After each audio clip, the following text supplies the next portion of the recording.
That got sawdust all over me. Hey guys, we're back, and I wanted to show you something new. This time around, we are going over the first tools to buy to get into woodworking. If we can save money getting off the start, we can eventually just get running faster and faster to the point where overall improving every day.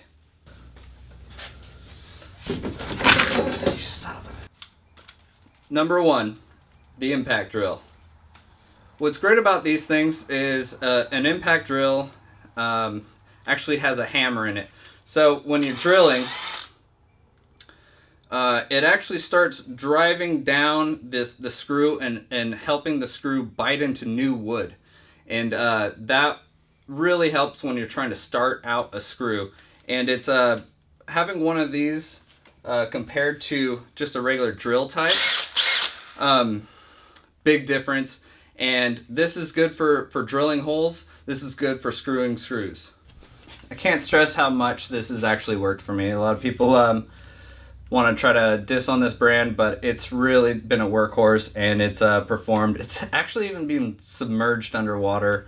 We're talking 7 years. This thing is probably at the end of its lifespan, but it's still going. So that brings us to the part where we're trying to join two pieces of wood, and a screw is a really good, easy joint to hold two pieces together. It's strong. You don't have to make precision drill marks and like cut out pieces of wood. You can actually just go one flat end to another flat end, put a screw in there, and it's gonna last for 40 years.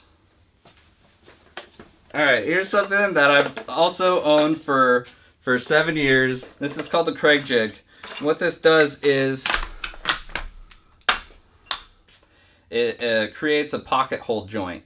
And when you drill in, gosh, I covered this on my last video of building a platform bed. And this basically drills holes for the screw to go in, and you don't have to count on actually like forcing the wood fibers apart. And a lot of time when you do that, you're gonna start splitting wood. So this is a good way to pre-drill holes for screws to join two pieces together. And I can't tell you how much this has paid itself off. In it comes with a step drill bit. So we got a smaller bit up top, and we have a wider piece right here. That is the shoulder of the head of the screw. So you screw, this drills in and creates a space for the head of the screw to sit in to cinch up to the next piece of wood. This makes an awesome joint, and it's something that anybody can do. And even professional cabinetry wood shops use this method of joinery in their cabinets every day. It's very reliable and very strong. I'm gonna move this one up to number 3. This right here is gonna cut everything you need to length. And as you can see right here, I've built in-feed and out-feed tables for it. And it helps support all your pieces that are longer than the 12 inches that they provide here. So the chop saw is gonna give you a way to make sure that your cuts are gonna be square, as in 90 degrees. When I started this, I used my first tax return. This was one of the things I bought, was a chop saw, because I knew it was gonna help me. And this thing's got a pretty big blade. I think it's like 14 inches or so. You want to get one that has a good amount of cutting area. There's other ones that like pull out, dive in, and go in. That's great. They are awesome, but you're also talking about spending a little bit more money when you go up to those models. The chop saw is another one of those tools that you need to respect what's going on. Use the guard always. This is the number 4 best investment that you can make when you're getting into woodworking. These are everywhere. They're cheap. You can go to a garage sale, you can get one for 10 bucks. You need to respect the tool. And at the end of the day, these things have whirling, sharp pieces that are made to cut things that are harder than your flesh or bone. They kind of got a little gruesome. But look, I've got still 10 fingers, and there's just some safety things that you need to know before operating one of these. Okay, so that's 1, 2, 3, 4, on to 5. All right, now they're just rulers. This is how you set all your depths of cuts. This is how you do all your layout, and you need to have good measurement devices to be precise. So you really need to figure out how to take what's on the plan and put it into reality. And being precise is one thing that's going to really help things come to life. It's a good investment.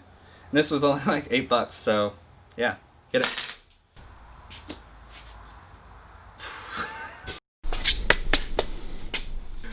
The one thing that is definitely very taxing in woodworking is sanding, and you need to invest into a good sander. This is an orbital, it's called a random orbital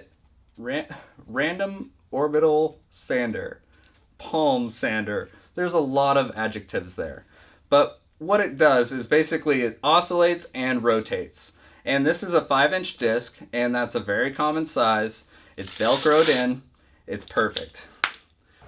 You know, you're gonna spend a lot of time with this, so get a good one. God, that got sodas all over me. Okay, so bonus. I was only gonna do 5, but you know what? I thought this was worth it. So this is a clamp. It's a bar clamp, and I can't tell you how much I wish I had a third hand. And this is what this is. And you'll need things to be held together while you're operating one of these other tools. And this is going to really help you. These are kind of expensive, so I always look for them at garage sales. It's a long time woodworking joke that you can never have too many clamps. Well, you can't. It's true. Get clamps. They're going to really help you. So I hope you guys enjoyed my little run through of what my first beginner set of tools would be. It's been a how-to Jake. Thanks for coming along with me today. Tune in next week because I got some all my favorite coolest tools that I've been saving up for a while, and I'd love to show them off. And we got a lot of good stuff coming up. So stay tuned for the next one. I know these are our basic tools, but once you get these, where do you go from there? And that's where it gets really fun.